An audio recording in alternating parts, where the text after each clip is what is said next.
Ayan. Hello! Good afternoon, Tutor Nikki. Good afternoon, Tutor Janet. Ayan, nandito naman tayo ngayon sa online tutorial. Hello, Tutor Janet. Opo.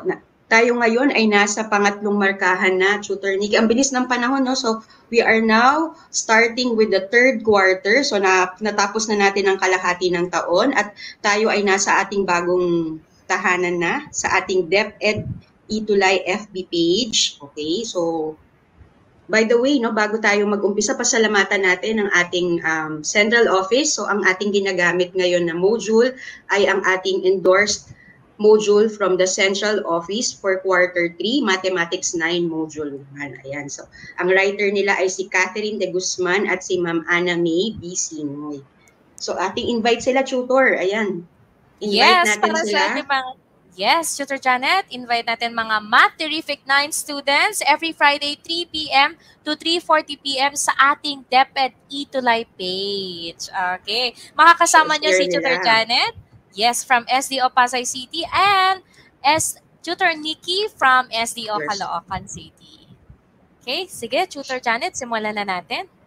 Okay, so ang atin pong first topic ngayong quarter 3 ay magpuproceed na tayo sa geometry kasi we will be talking about conditions that make a quadrilateral a parallelogram. So this will have throwback ng kanilang mga lesson, no, nung sila ay nasa grade 8 at even prior to that, nung sila ay nasa grade 7, babalikan natin yung mga geometric terms na ni-introduce sa kanila nung kanilang lower year sa junior high school. So this is gonna be an exciting topic, sabi nga namin ni tutor kanina habang kami ay nasa backstage. Ayan. So ano nga ba ang mga pag-uusapan natin for quarter 3, week 1? So ano ang ating objectives?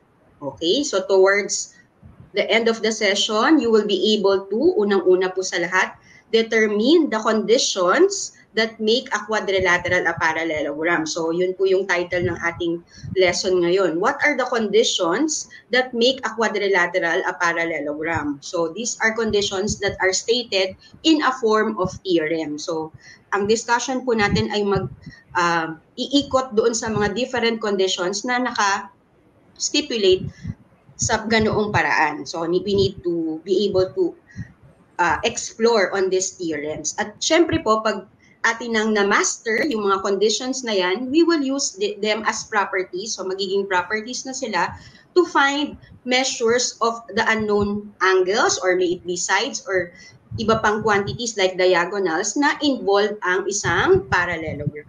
Ayan. So, yan po ang ating siksik na week 1 for quarter 3. Ayan. So, invite natin sila tutor na i-share, no? Sa kagaya ng iyong ginagawa sa umpisa, naalala ko last week, no? Give them 30 seconds para kanilang i-share. Kasi lalo na tayo ay medyo nasa simula, no? Sa ating bagong tahanan. Yes. So, nakita ko sa mga comments. Sige po, alright, Tutor Janet. So actually, meron tayong mga 25 live viewers and please like and share in 30 seconds habang kami ay bumabate. And then after sharing, don't forget to say done sharing. So 30 seconds starts now.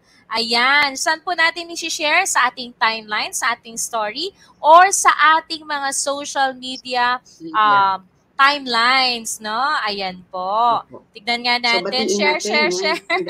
Sino ba? Batiin natin yung mga pinakaunang nababasa kong nagko-comment from si Riza Anog. So, nagtatag siya ng mga friends niya. At yung mga friends niya parang ano din, no? Nagiging parang domino effect. They're tagging their FB friends. So, maraming salamat kay Riza, kay Sean Vincent.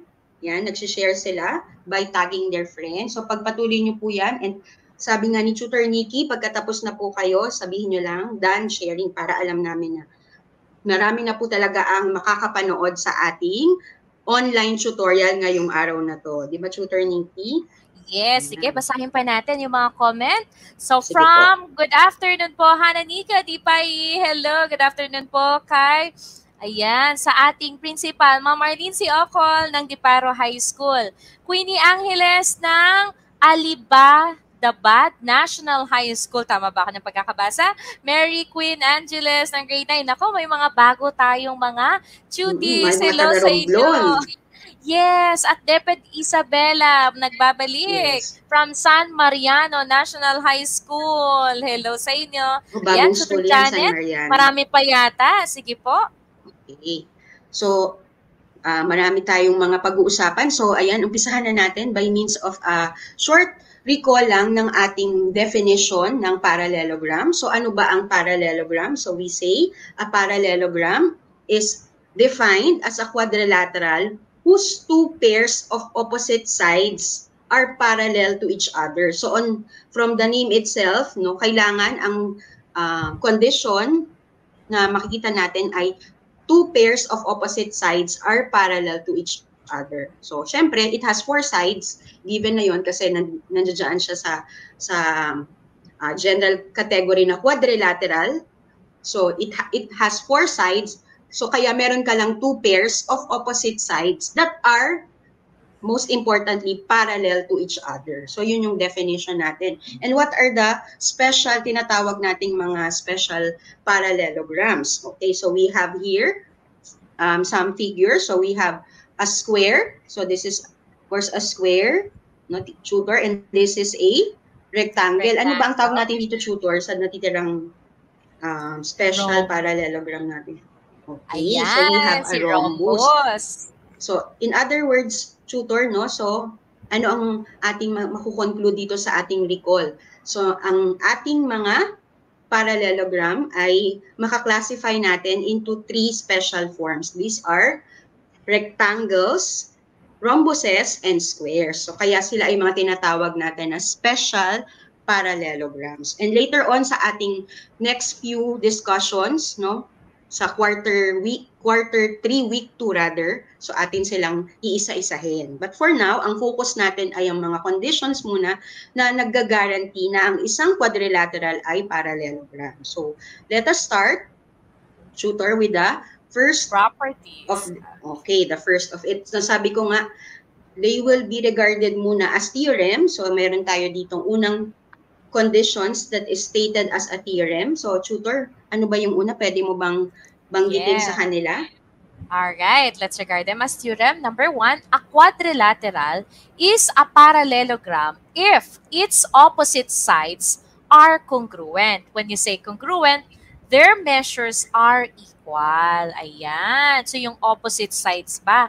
Sige, illustrate natin, tutor. Yan, tutor. Okay. Yan. So, meron tayo ditong figure. So, according to the first theorem that tutor Nikki read, so, ang ating markings, makikita po natin na meron tayong dalawang pairs na nakamark. So, the first pair, yung what appears to be the slanted sides. So, the first pair are with ticks na tig-isa. So, to indicate na sila yung congruent sa isa't isa. And then, yung nag-act as base, yung ating horizontal sides, are marked naman with two ticks to illustrate na sila naman ang magka-pair na opposite sides. So, as shown here, dahil nga isa, okay, and then dalawa, so we only mean na dalawa talaga. Both pairs should be congruent. Ayan. So, para maka-cover tayo, kasi 5 ito, tutor, no? Let's go through the next now. Ayan.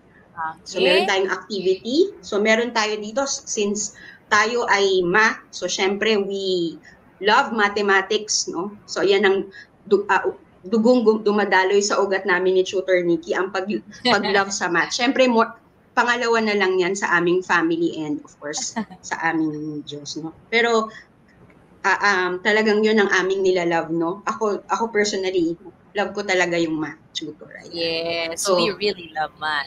Okay, kaya sige, tutor Janet. Basahin, tutor. So, meron tayo unang direction. Ano ang ating unang gagawin daw?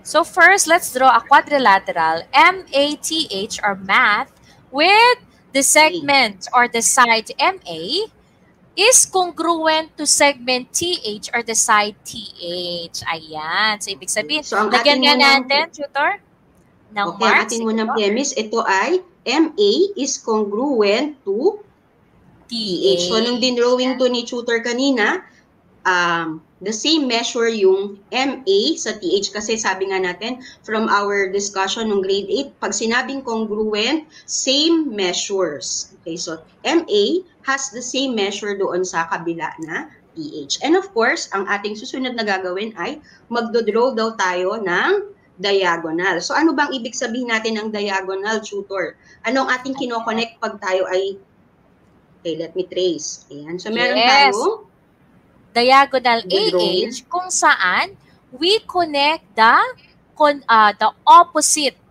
vertices. Corners or vertices of the parallelogram of this quadrilateral. So napapansin po natin yung red line, ito po yung diagonal. And that is named by segment EH. That is named by 2 letters AH. Alright? And as you have noticed, yes po, Tutor Janet, we form angles. Ayan, meron tayong angle 1, angle 3, angle 2, and angle 4. Okay? Next activity natin. Next. Alright. The question is, kailangan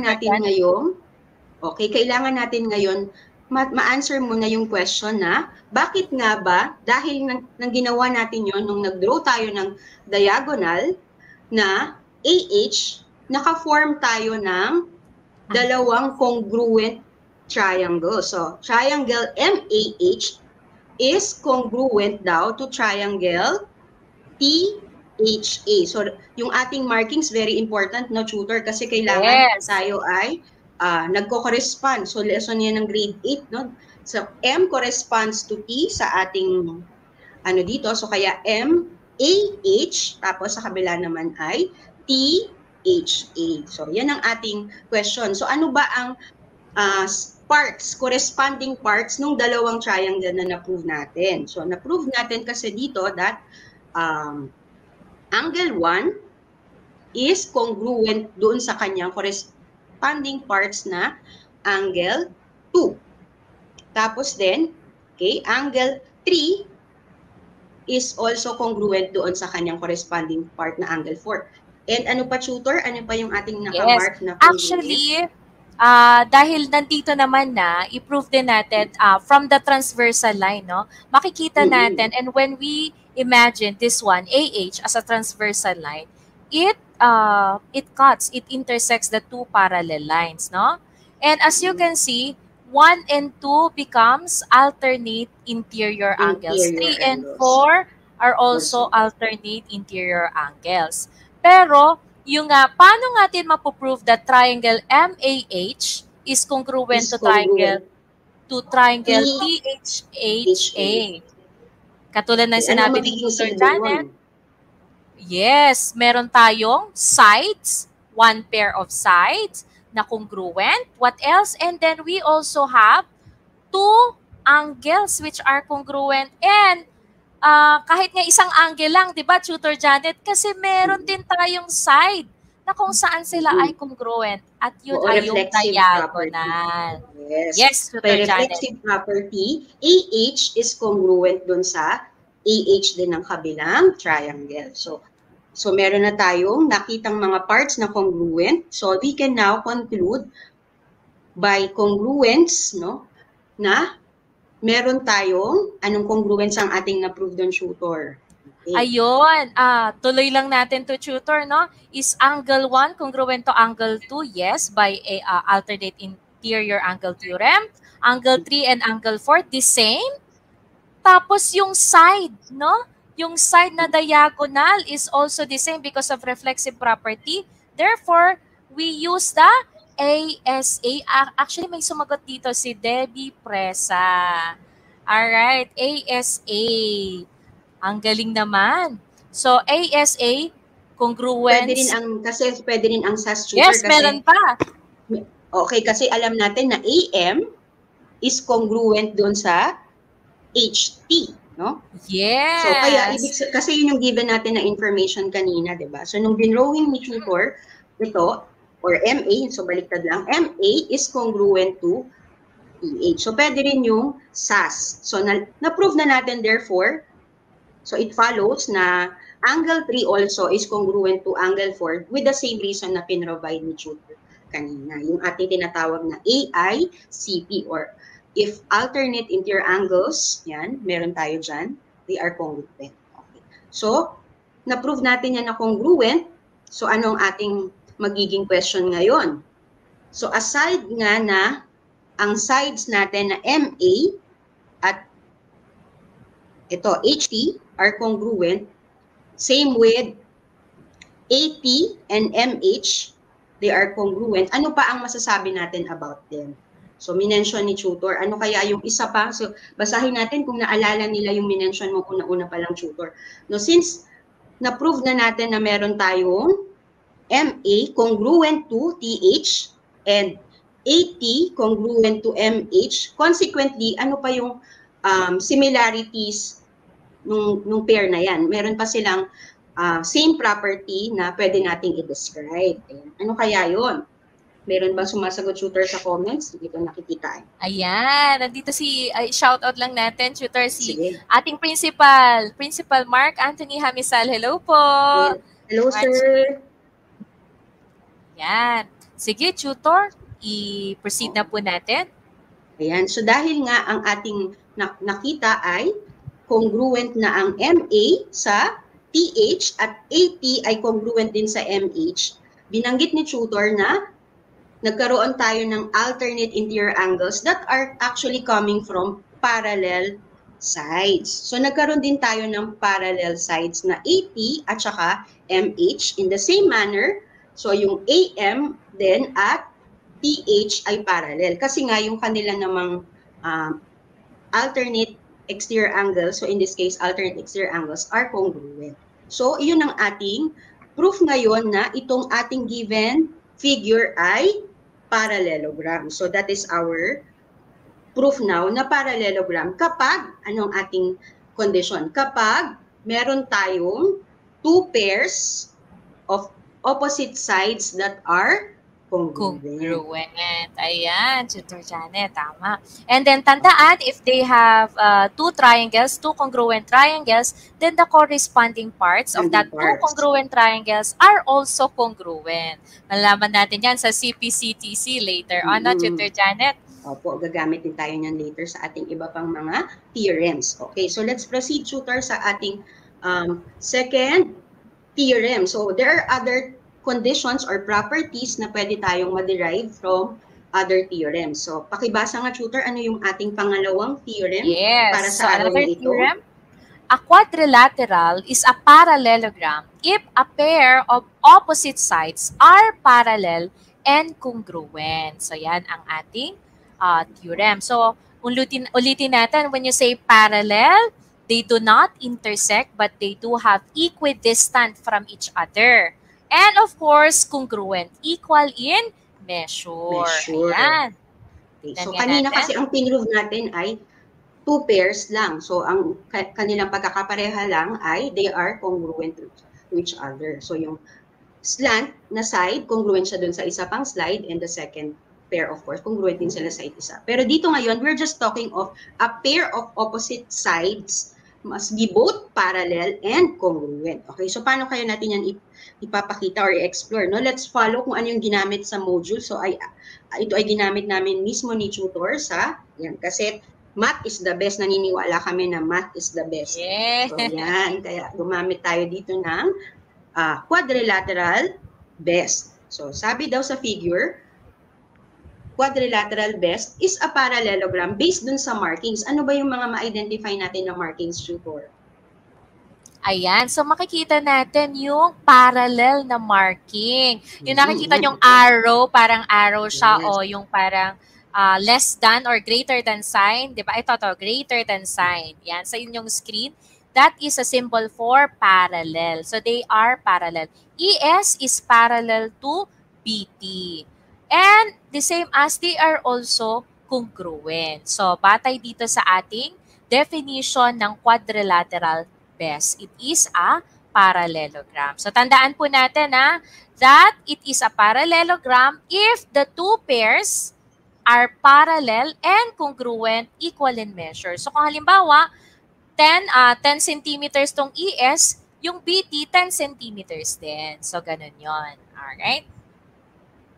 So, sa condition na to, tutor, emphasize lang natin sa second theorem, yun yung condition na kailangan, we're talking of one pair lang, pero nasa kanya na lahat para siyang si Daniel Padilla. Meron na siyang parallel, meron pa siyang congruent. So, ES, in this case, in the markings, ES is congruent to side BT and side ES is also parallel to side BT. So, that is why we can conclude already na parallelogram best na siya. Okay, so ito na yung ating next na activity, tutor. Meron tayo, or rather next theorem. So, let me read the next theorem. So, this is the third, theorem 3. It is telling us that a quadrilateral is a parallelogram if its diagonal bisect each other. So, ayan yung ating PQRS, quadrilateral PQRS. Ano yung ating mga markings? Pakiisa-isa nga, tutor, para maulit. Ayan. So, makikita natin that we have the diagonal QS, tapos PR. Na kung saan, meron tayong marking dito sa PR that this is a line bisector. Anong ibig sabihin ng line bisector? QS is a line bisector of PR. No? And PR is also a line bisector. Ibig sabihin, it divides the line segment into two equal parts. No? Kung napapansin nyo, hina-highlight ni Tutor Janet itong segment PM and MR, which means they are equal in measure. Bakit? Dahil nga sa line bisector QS. Okay? So, QS ang naging bisector ng PR. Yes. QS bisects PR segment. And in the same manner, nagkaroon tayo ng PM equals the measure of the segment PM is equal to the measure of segment MR. And the same with QS, na bisect din siya ng PR, no, nahati sa dalawang equal parts. So, QM and MS. Ayan. Okay. So, ang ginagamit lang natin... Teka lang, tutor, nabubrahin. Sige lang po, Tutor Janet. Yan ang ginagamit natin para maipakita na ang equal ay yung PM tsaka MR, tapos yung QM at MS. So, gumagamit tayo ng dalawang mark, no? Ito yung first pair ng equal segments, then second pair. Yan ang ibig sabihin ng second pair ng equal segments. Bakit? Dahil because the diagonals bisect each other. No? They are both line bisectors. Ang galing. So, yun yung kailangan nating condition para masabi nating parallelogram nga ito. So, ayan. Atin na siyang ipakita sa ating figure. So, yung binasa natin kanina, QM is congruent to SM. So, line QM, line segment QM rather, is congruent to line segment SM. And PM, yung second pair ng segment sa loob, PM also is congruent to RM. Kaya natin na-conclude na PQRS is a parallelogram. Actually, sa module tutor, meron pa tong mga proofs, no? Pero we just had to focus on what is parang sabi natin ay yung more essential na mga sample proofs doon sa ating module. So, pwede naman nilang basahin. So, yan po ay ma-access natin sa ating LMS. So, available po yan sa ating DepEd Commons. Pwede nyo pong ma-download din para sa mga students. At para sa mga teachers, meron po tayong LMS sa ating DepEd. Sa mga account po natin. Ma-tutor, nabubuksan naman nila. Okay, so ang ating next activity, tutor, will be involving mile. So, syempre, we go the extra mile because we know we are the best. Yes, because we go the extra miles dito sa Itulay. Kaya nga tayo po ay patuloy na lumilipat tayo pero patuloy pa rin tayong nag-grow sa ating bagong Yes. Ayan. So, pakibasa tutor ang ating unang direction dito sa ating activity. Again, ang galing po ito sa module. Okay, so let's draw. Okay, pwede nyo po yung gawin sa inyong papel, no? Draw a quadrilateral MILE or mile with the segment ML. And segment IE bisecting each other. Okay, so make sure you can use a ruler ha. Ibig sabihin, dinidivide niya yung segments into 2 equal parts. Okay, pakita nga natin, tutor. Ayan, so ML bisects IE. Okay, so we already Ibig have... sabihin, magkakaroon tayo dito ng midpoint, no? Later on sa next slide, pakita natin na.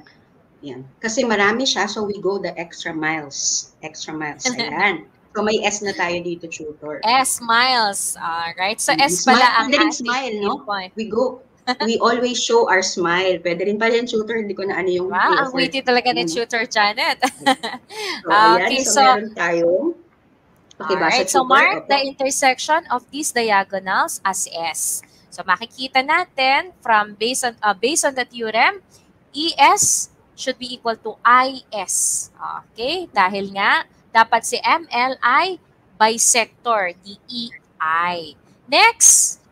Okay, sige, mark natin, tutor Janet. And next pair, because IE bisects ML, so we have MS and LS. So, MS, segment MS is equal to segment LS. So, dapat malinaw yan. Alright?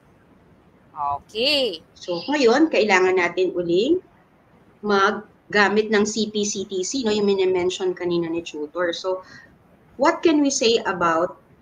Okay, so, pero bago yun, ano muna kaya ang reason natin dun sa first question? Pine-preempt ko tuloy, tutor. So, ang ating first question kasi dito ay, is angle 1 congruent to angle 2. So, tinatanong natin ng ating mga online tutors, no? Yes, sumagot naman ang ating mga tuties. Ayan, ano ang kanilang sagot, tutor? Yes daw. Hindi ko kasi nababasa. Bakit kaya? Why? Why are they congruent? Angle 1 and angle 2. No? Tignan nga natin. It starts with letter V. Bakit kaya sila congruent? Napag-aralan na natin yan from the previous years. They are congruent because of, alright, VAT?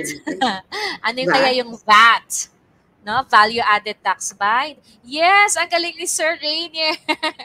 So, vertical tama. Angle. Yes, vertical angle theorem. So, dahil nga meron na tayong, ano na ang ating mga na-establish na congruent parts. So, MI is congruent, rather MS is congruent doon sa corresponding part niya na nasa kabilang triangle na LS. Okay, so MS, makita natin dito na MS is congruent to LS. Ano pa, tutor, ang congruent yung nasa gitna? Ayun, congruent pa si IS at saka si EI. Tapos, yung angle 1 at angle 2. So, we have proven that the triangle MSI is congruent to triangle LSE. Ano kayang congruence postulate ito? Postulate. Tutor Janet, tignan nga natin sa ating mga... Maalala nila. Throwback talaga ito, tutor, no? Yes. Kailangan kasi, dahil sa quadrilateral, meron din tayong na-form na triangle. So, babalikan talaga natin yung congruence na in-establish na in the past. No? Yes. At dahil sa triangle, SSS kaya, SAS, ano pa yung isa, tutor? ASA. Ayan, namanggit ka na. Okay. Actually, meron pang AA.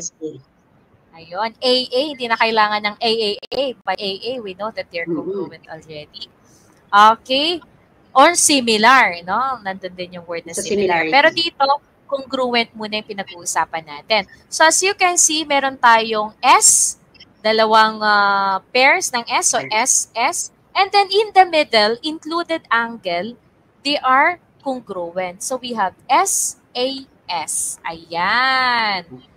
Okay, so they are congruent because of SAS congruence postulate. Okay, so is angle 3 congruent to angle 4? Yan, Tutor Janet, yung sinasabi natin kanina na CP-CTC. Dahil alam natin. Yes, Tutor Janet. Okay. Dahil alam natin na congruent na ito, since these two triangles are congruent, then we can say, alright, these two triangles, no, yung triangle sa taas at triangle sa baba, ay congruent sa isa't isa. Ibig sabihin, the corresponding parts of those two congruent triangles are also congruent. So lahat ng angles nila ay congruent sa corresponding, no, sa another triangle, this congruent triangle. So triangle MSI, no, angle M is congruent to angle L. Angle I is congruent to angle E. Since may number naman dito, pwede nating sabihin angle 3 is congruent to angle 4. Oo, kasi meron palang mga adjacent angles. So, hindi natin pwedeng banggitin na angle M. Angle I, M. Yan ang sinasabi natin sa kanila. Oo, Dapat angle kung, I, M, kung gusto mong gumamit ng letters, no, kailangan ay gagamit ka ng IMS. O yan. IMS is congruent doon sa SLE. Yun, pwede yun. Yes, dahil meron silang adjacent o may katabi siyang angle. So, hindi natin pwedeng banggitin. Pero kung ito lang naman, wala siyang katabi, na wala siyang angle, pwede nating banggitin. No? Yun. Katulad ni angle 1 at angle 2. Okay, so again, CPCTC, corresponding parts. So, meron tayong third follow-up dyan, tutor, no? Meron tayong tanong, no? May tanong tayo susunod dyan. Opo. What condition now will make yung minark natin na parallelogram, and rather na quadrilateral, what will make us sure na talaga nga siya ay isang parallelogram? So, ang ating ginawa kanina, na-establish natin na angle 3 is congruent to angle 4. Angle 4. At tapos by that, yung sinabi ni tutor. Okay, so dalawa dapat ito, kunyari, ayan. So, meron tayo dyan. So, it follows na yung din kanilang, kasi by yung sum nila ay 180. So, ibig sabihin din na itong sasakop na ito sa ating MIL is congruent din sa ating MEL. Okay. So, ito rin yung magiging ika-third. So, kailangan tatlong. So, ano ang ating napuprove dito? So, ano yung ating napuprove dito? Okay, so yan, napuprove natin. Therefore, yung conditions na, yung pangatlong condition, ano kaya yung pangatlong condition na ating napuprove dito, tutor?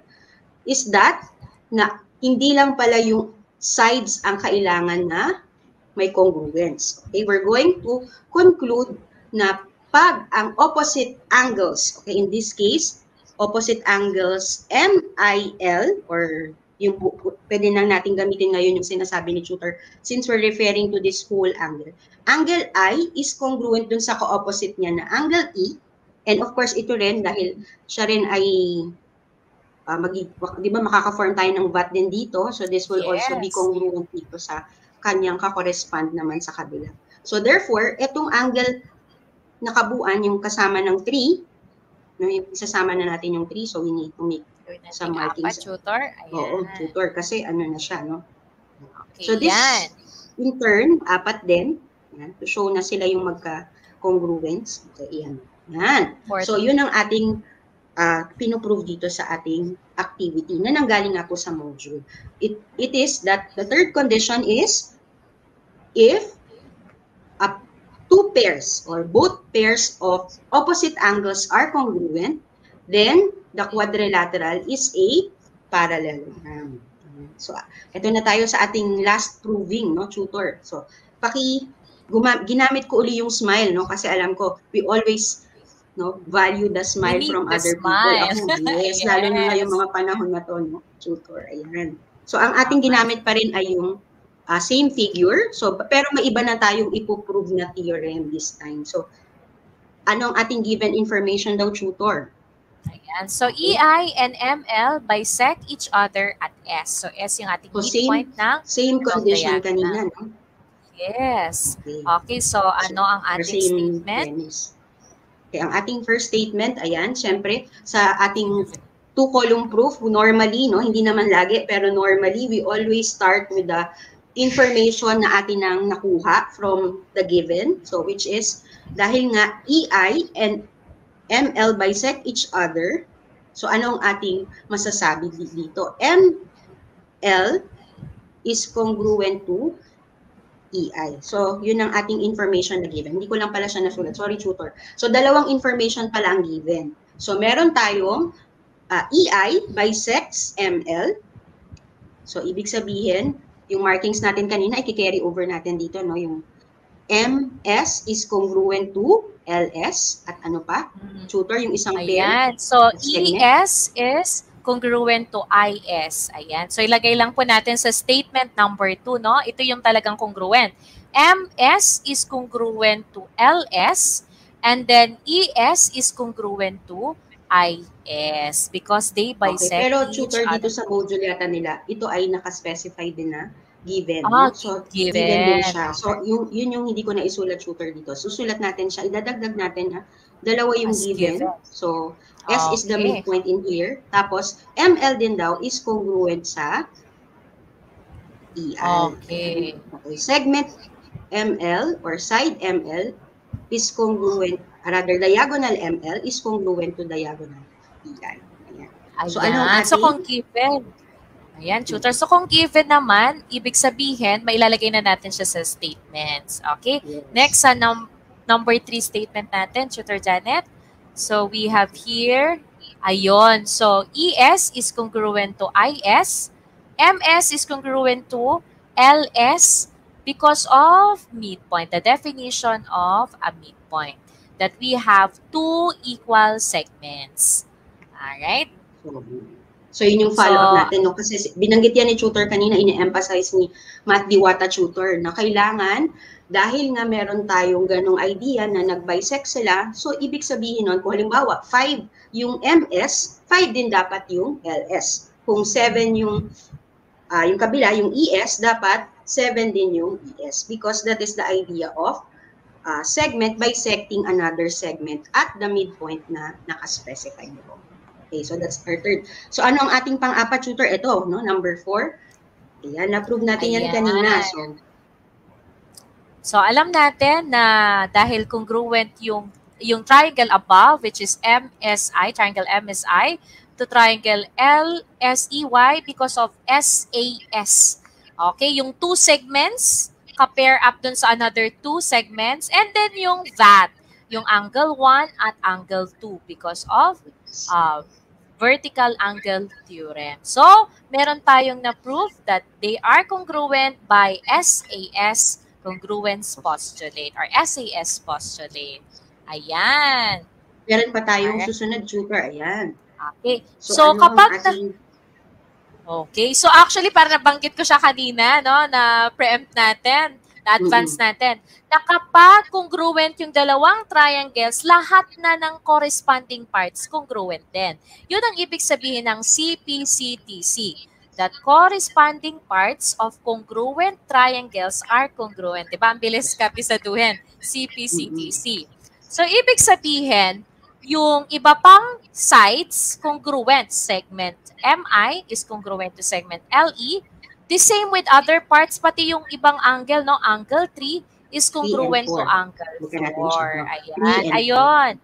Angle 3 and angle 4. So dahil 1 and 2. Yan.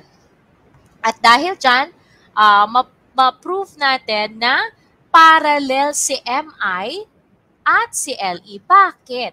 Because of AICP. Kapag meron tayong alternate interior angle theorem, which means na alternate interior angles are congruent. So if 2 lines are cut by a transversal, so that alternate interiors are congruent, then we can say that the lines are parallel. Ayan, napakita naman natin. Sige nga, Tutor Janet, pakita natin ang saglit. Ayan. Kasi meron tayong transversal, yung diagonal ML ang mag-act as transversal in that case. Okay. So, ang tawag natin sa angle 3 at angle 4 ay they are a pair of alternate interior angles. Ayan po. So, dahil sa, i-emphasize lang natin na dahil sa alternate interior angles, para equal yan, corresponding din to angle 3 and angle 4, then we can say that these 2 lines are parallel. And we can prove that that 2 lines are parallel. Yun yung ayun, that the quadrilateral mile is a parallelogram. Ayan. Okay. Dahil nga sa ating previously stated theorem na yung unang in-prove din natin, no, by exploration, na kapag meron tayong isang pair lang na opposite sides na parallel and at the same time congruent, ito yon yung MI kasi yung na-prove natin na parallel because of nag-act nga sa transversal yung ML. So since parehas sila, they are congruent. Ayan, sabi dito. Therefore, we can now prove na sila ay congruent by theorem.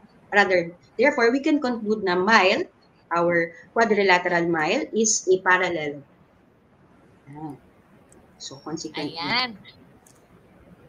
Okay, so ito... Skip na natin ito, tutor. Nabanggit naman na natin yan kanina, no? Yes. So, i-summarize na natin, tutor.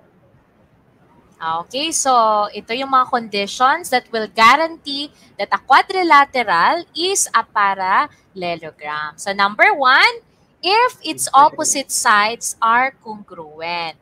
Ililin natin kapag yung opposite sides niya, halimbawa, ganyan, so top and bottom equal, left and right equal, ibig sabihin, parallelogram siya.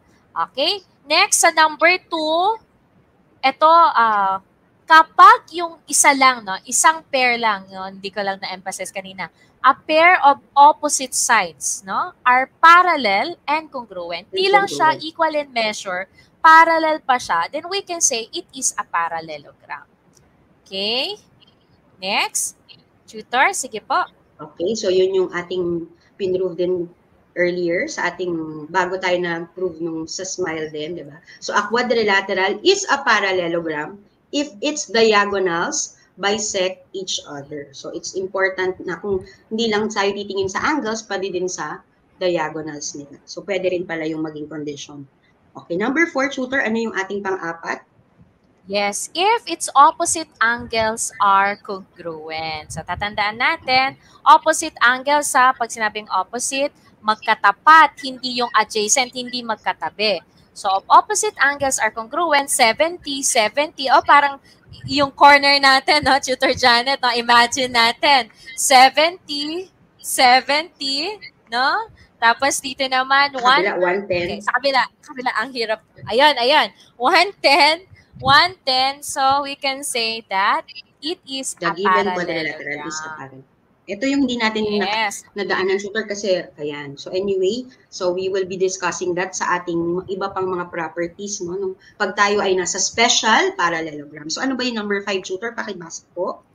Yes, a quadrilateral is a parallelogram if any two consecutive angles are supplementary. Katulad ng sinabi ko kanina, consecutive adjacent magkatabi, no? If two angles if any two consecutive angles are supplementary, magkatabi sila, ibig sabihin, ang sum nila ay 180.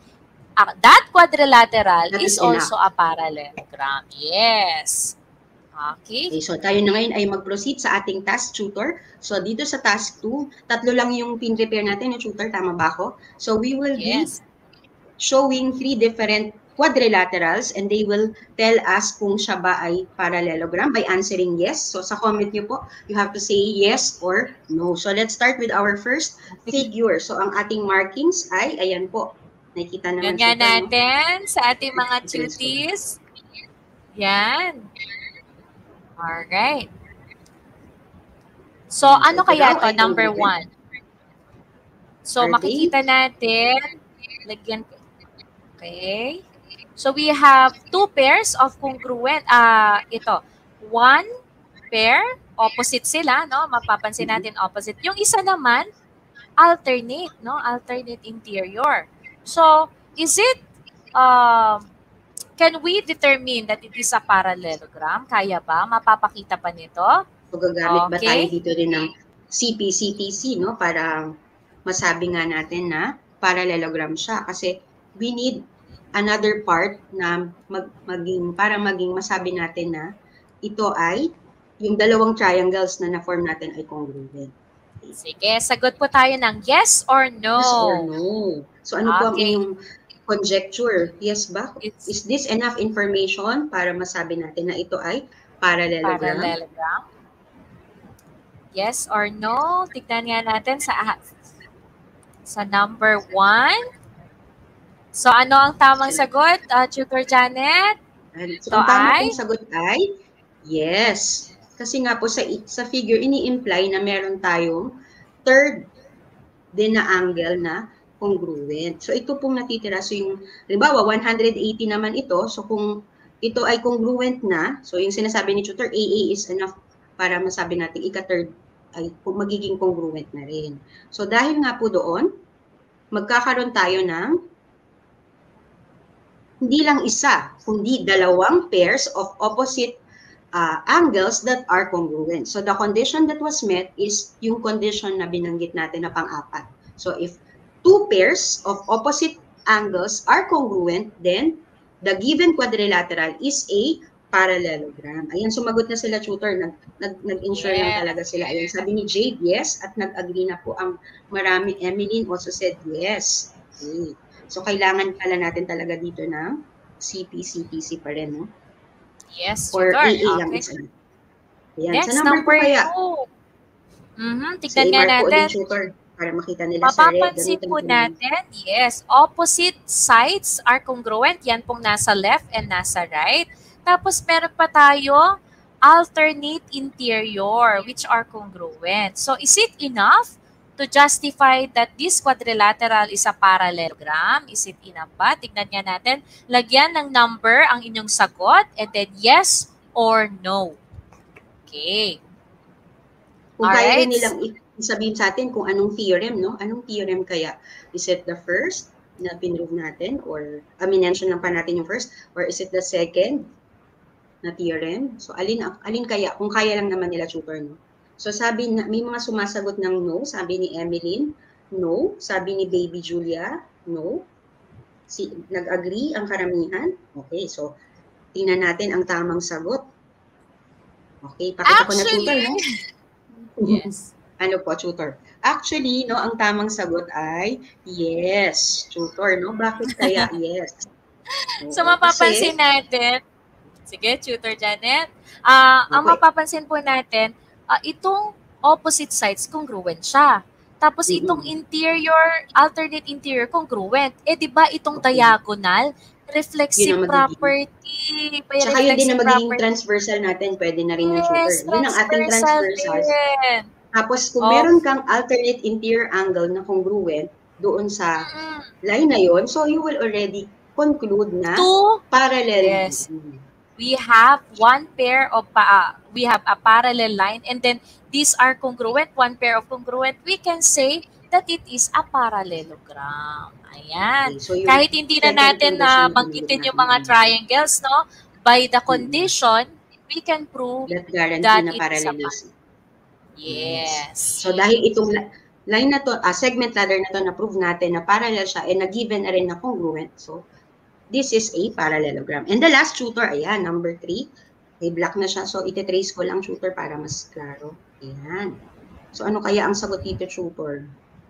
Yes or no? So, ang nakamark lang ay yung opposite. Pair of opposite meron sides. Tayong one pair of opposite sides. Tapos yung bisector.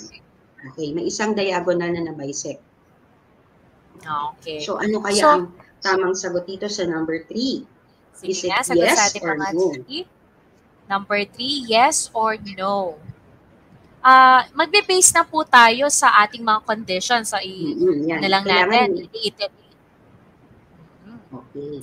So, yan, may nagsagot dito, si Jade, siya ang pinakaunang, si Ma'am Jade, nagsagot siya ng no, at nag-agree din uli kanina. Yan, sila rin yung mga sumasagot kanina, maraming salamat isa rin po yan sa maganda kong estudyante, si Jade. Ayan, si Jade. At, okay.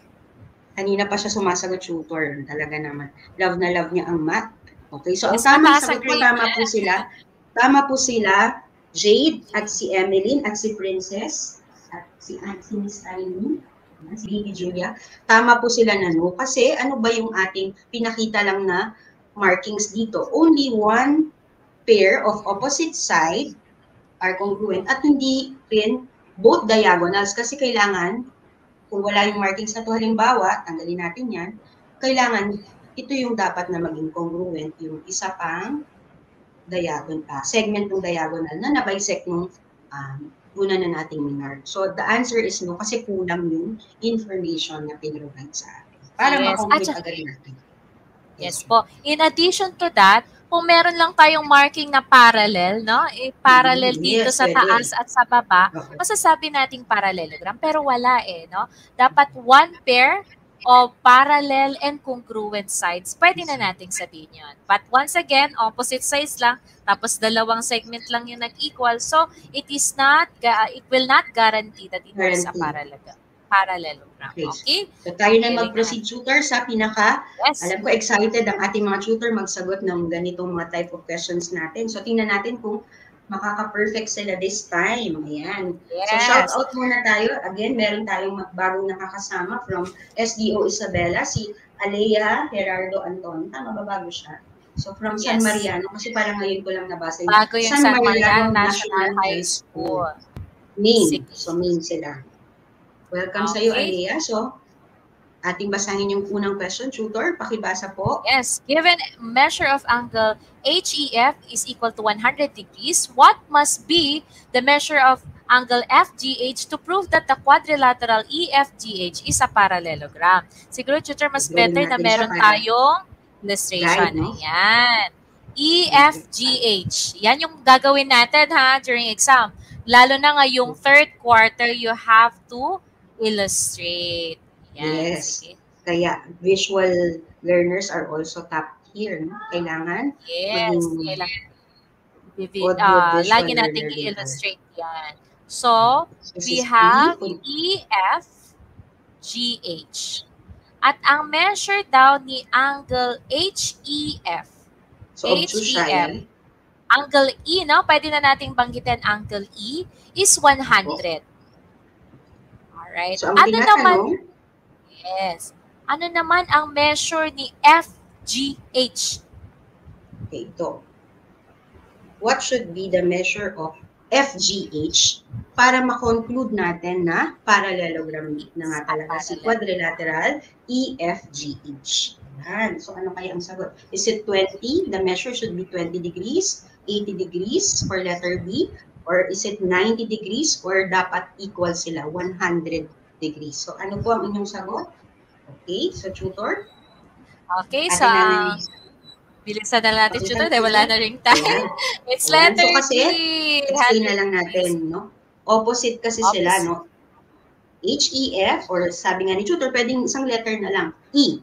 Angle E should be congruent to angle G para masabi natin na parallelogram talaga siya. Okay, next, number 2. Next, number 2. Determine whether determine whether the figure below is a parallelogram or not. If so, state the reason. Is it a parallelogram?